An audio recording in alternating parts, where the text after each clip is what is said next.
А вы пробовали готовить лаваш с начинкой из фарша и сыра на мангале? Если нет, тогда рекомендую попробовать. Выложить фарш на лист лаваша и равномерно размазать по всей поверхности тонким однородным слоем. Посолить, поперчить, поверх фарша равномерно разложить натертый на мелкой терке сыр.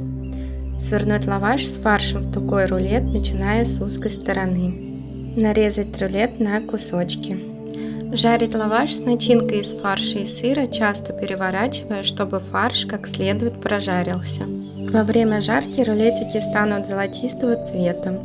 Жарила я примерно 12-15 минут. Блюдо получается очень вкусным, сочным и сытным. При подаче аппетитный лаваш, жареный с фаршем и сыром, можно дополнить кетчупом или свежими овощами. Это блюдо очень напоминает по вкусу люля, а лаваш приятно дополняет мясо. Приятного аппетита!